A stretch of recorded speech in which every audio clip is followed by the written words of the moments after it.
Venkat Rao has written in on Facebook. Now, Harshi wants to know if he can stop EMI payment if a developer gets into legal trouble in the High Court and there is no progress in construction. You know, we are hearing a lot of this of late, Harsh, and that's also because that, of course, here he's talking about legal trouble, but we also are seeing a lot of project delays, especially in the NCR market, and we've had buyers writing in and asking us if they should stop EMI payments because they don't see the home that they're really paying for. What would you recommend? So there are two ways to answer this. One, of course, is the legal answer, and which is very correct. You have chosen the project on your own. I mean, having chosen the project on your own, the bank has only provided you finance, so you cannot stop the payment to the bank. Typically, if the project is still under construction, you are effectively paying interest on the amounts that have already been disbursed, or what is technically called as pre-EMIs. If you delay those payments, please remember your credit history is going to be affected, and your ability to take loans in the future is going to be affected. So clearly, technically, you have to pay back the loan. Now, I think increasingly what we are also seeing, so the con answer to that is, increasingly what we are seeing is that banks, some banks at least, are actually pushing projects. You know, you see these big ads. I was just coming to that. Right. I wanted to ask you, because you have banks who are saying that this is a bank approved project. That is one.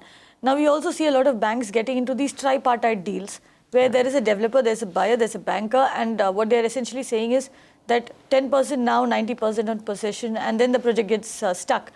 So in that case, can the bank be held liable? Legally, no. But I think there is a very good case for all the buyers to get together and put pressure on the bank that if you are not going to take care of this, we are going to stop paying. And I think courts will be extremely receptive. This is a clear risk that banks take when they act like brokers. Okay, if a bank is going to be a broker and is going to make money on the sale, okay, then very clearly it will have to, and probably this liability will get crystallized when the Real Estate Regulation Act comes. If officially, so you now have banks acting as brokers. Almost all the top banks have realty arms, right? And those realty arms would be liable under RERA. So I think very clearly this is something that the banks need to think about, that if they are going to use, they are going to allow the use of their brand to selling a project, then if that project is delayed, I think buyers would be reasonably justified in so essentially you're saying if there is like a tripartite agreement or if the bank has actually sold you that particular home, you know, on behalf of that developer, if the bank has a vested commercial interest in that sense, then come together, file what is called a class action suit, take the banker and the developer to court. It's not as simple as that, but my point is, legally speaking, you still have to pay the bank. If you read the document, you still have to pay the bank. But I think there is something beyond documents, and courts are now very receptive to action, class action suits, I don't know, but common joint suits filed by affected parties, especially when on the other side you have big players like banks and developers.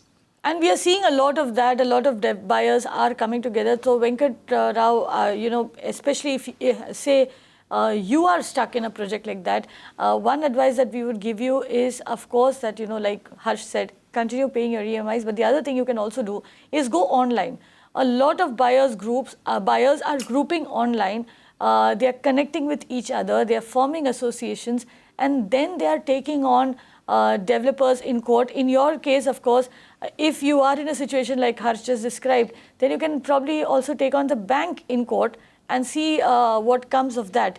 But do go online and check because your strength as a buyer does lie in numbers over here. And we've seen that when buyers group together and go to court, a lot of good comes off that.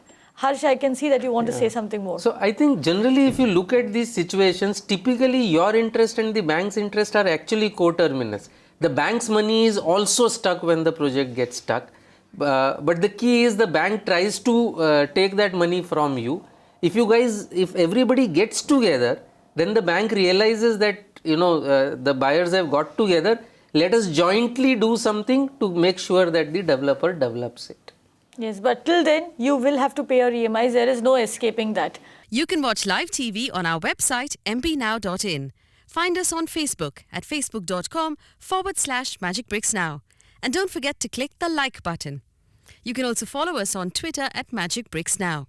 To stay updated with all our programming, hit the subscribe button on our YouTube channel by logging on to youtube.com/magicbricksnow.